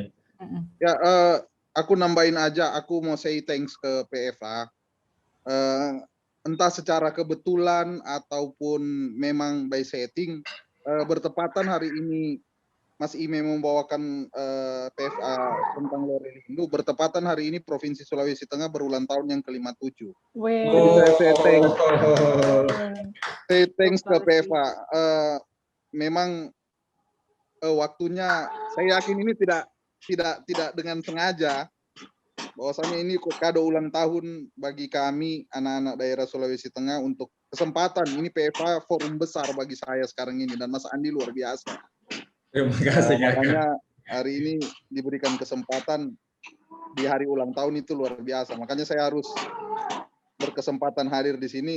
Sebenarnya intinya saya hadir di sini mau mengucapkan terima kasih ke PFA. Ini kado ulang tahun buat kami, khususnya fotografi di Sulawesi Tengah, adalah kesempatan memperkenalkan daerah kami. Itu aja sih, Kak Andi, Kak Endah. Terima kasih banyak ya. Terima kasih Kak Joshua. Ternyata Sulawesi Tengah ulang tahun ya hari ini ya. Ulang tahun.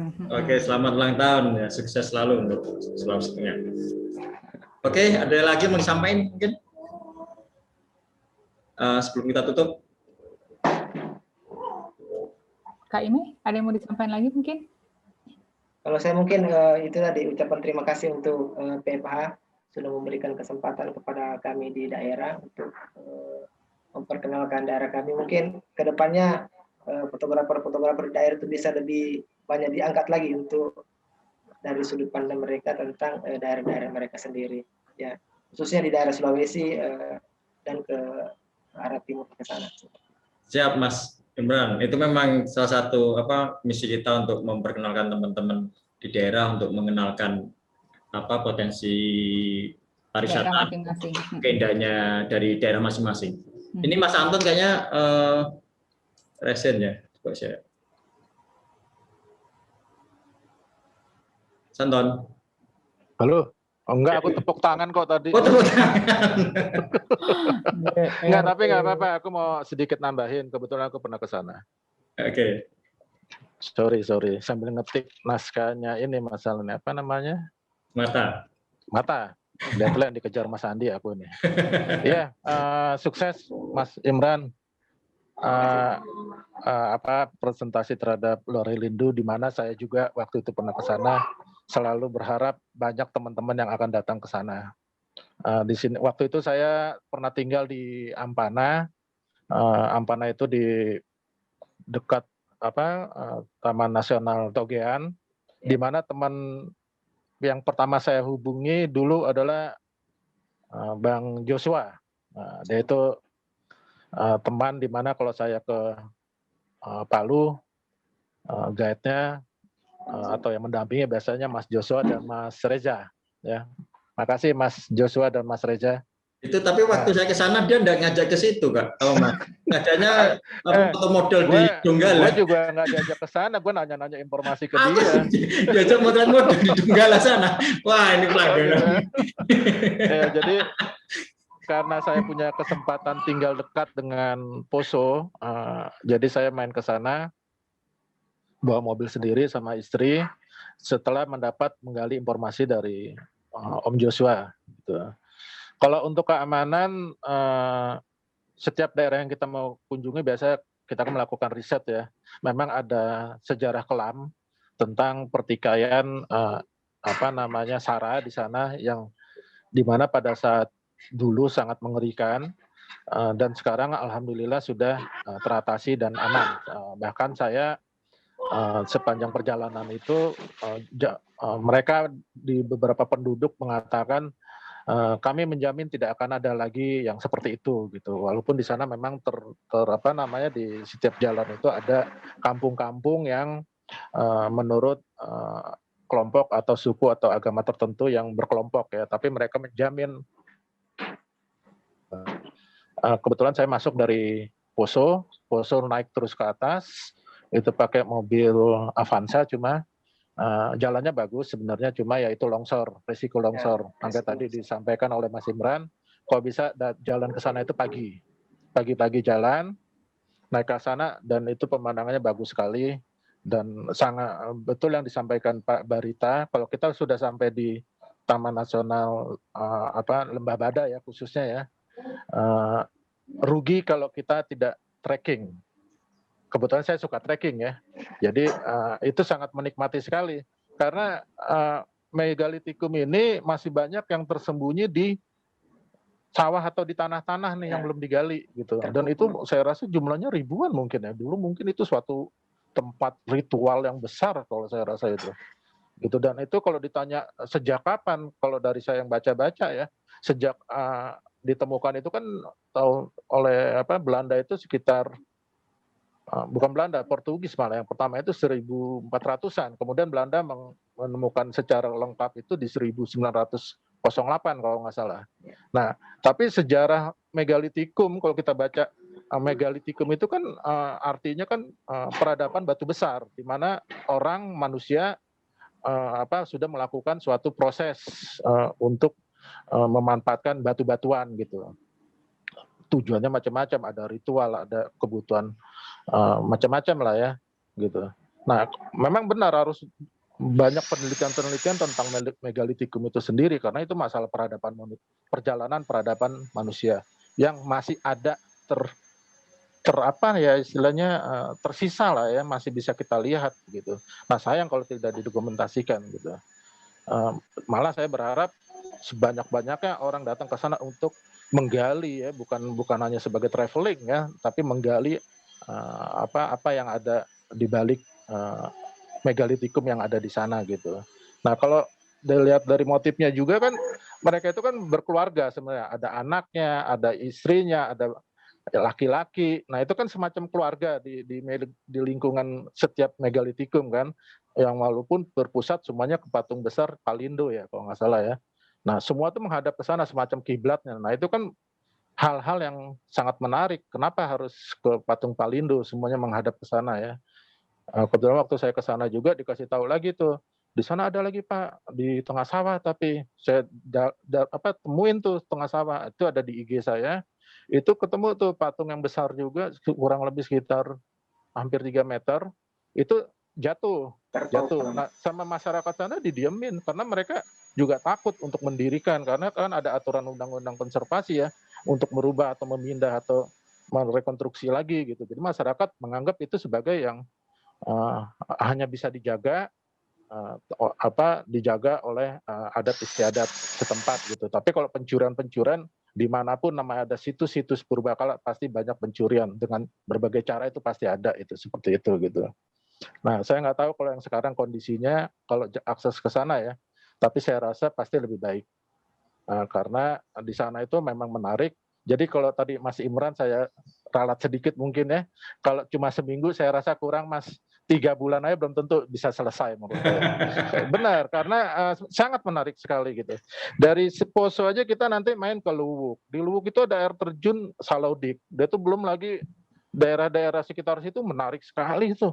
Kalau dieksplor itu saya rasa 3 bulannya belum tentu juga menurut saya. Jadi kembali lagi ke manajemen travel atau manajemen perjalanan kita, nggak mungkin semuanya dapat, saya berani jamin kalau hanya punya waktu seminggu. Ya, makasih. Sukses ya. Terima kasih Mas Anton. Terima kasih Mas Anton. Luar biasa Mas Anton. Kayaknya sih iya sih, seminggu kurang. Oke, ini kita sudah hampir jam 5, jam 4 sana jam 5 waktu Indonesia Tengah. Dan mungkin Mas Ime dan teman-teman yang ada di Indonesia Tengah mau mempersiapkan untuk berbuka puasa. Bisa kita akhiri acara kita, Zoom kita pada sore hari ini. Sampai ketemu di Zoom berikutnya dengan tema dan materi yang tidak kalah menariknya. Akan kita informasikan beberapa hari sebelum kegiatan. Terima kasih untuk semua yang sudah bergabung sampai saat ini. Semoga apa yang sudah disampaikan oleh Mas Ime bermanfaat dan bisa membuka wawasan kita mengenai Kota Palu dan sekitarnya. Minta maaf juga kalau misalnya ada salah-salah kata, baik yang pasti saya tidak sengaja kalau misalnya ada salah kata. Terima kasih Mas Ime juga untuk presentasinya, sudah membuka wawasan kita semuanya. Terima kasih untuk Pak Berita yang sudah juga memberikan masukan mengenai megalitikum. Saya kembalikan kepada Mas Andi. Oke, terima kasih teman-teman yang sudah setia dengan PEVA sampai sore ini. Dan saya mengucapkan selamat berbuka puasa untuk teman-teman yang di Indonesia Timur dan teman-teman yang di Indonesia Tengah mungkin sebentar lagi juga akan berbuka puasa. Dan terima kasih sekali, ini PEVA sudah melewati masa sampai 1 tahun dan ini adalah kita mengulang lagi seperti setahun yang lalu. Kita juga ada kelas webinar di masa puasa juga, dan mudah-mudahan Ramadan ini membawa berkah kita semua dan memberikan baik semua dan sukses buat semua. Dan tadi sukses juga untuk Sulawesi Tengah ya karena ulang tahun hari ini. Oke, terima kasih. Selamat sore. Wassalamualaikum warahmatullahi wabarakatuh. Waalaikumsalam warahmatullahi wabarakatuh. Sampai ketemu lagi. Selamat sore. Saya pamit duluan.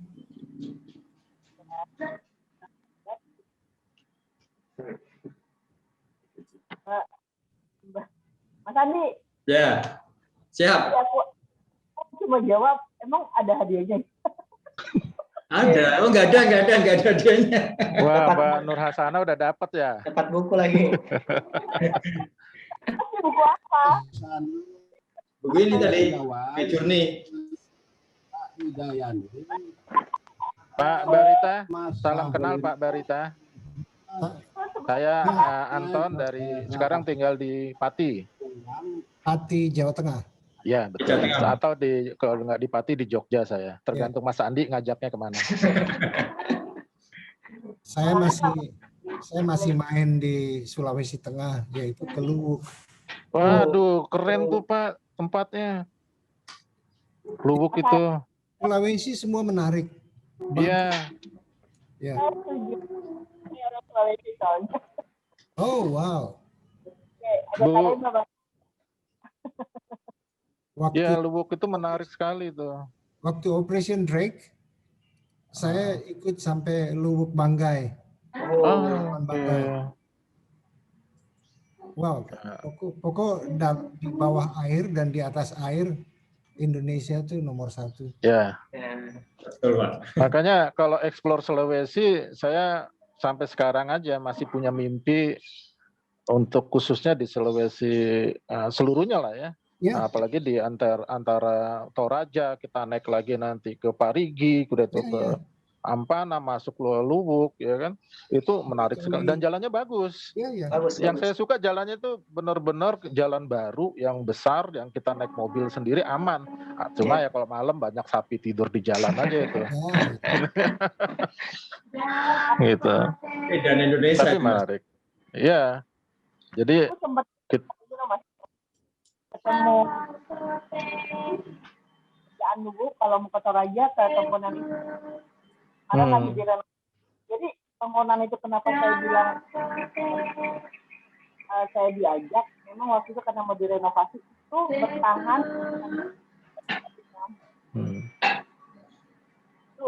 itu beruntung sekali saya waktu itu sama TNI Ya. Maaf ya, saya nggak ngajak kamu. Mas Andi bikin trip tuh ke Toraja. Toraja atau Lorelindo lah. Mungkin Boleh, siap, Toraja Mas. udah umum ya. Taman Nasional kita masuk dari Bada aja. Nah, nanti kalau mau itu kan sebenarnya ada pesawat dari Palu ke Poso tuh ada pesawat kecil. Atau kalau nggak mau capek ya, tapi sebenarnya yang enak itu memang naik bawa mobil ya, naik mobil. Sulawesi itu menarik gitu loh, sangat menarik sekali gitu. Atau dari Palu turun ke selatan ke Kulawi. Ya. Dari Kulawi jalan kaki ke timur. Nah itu sebenarnya lebih dekat ke situ sebenarnya. Itu loh yang motong Lembah Bada itu apa gunung apa itu Noki apa? Kalau di sana ada yang gunung tinggi, ada Gunung Noki Lalaki, ada Rorengkong Timbul. Keren. Nah, itu terakhir kita ke Togean, berjemur itu. Sekalian diving, sekalian nyelam gitu. Ya. Itu menarik banget itu. Ya. Sulawesi menarik.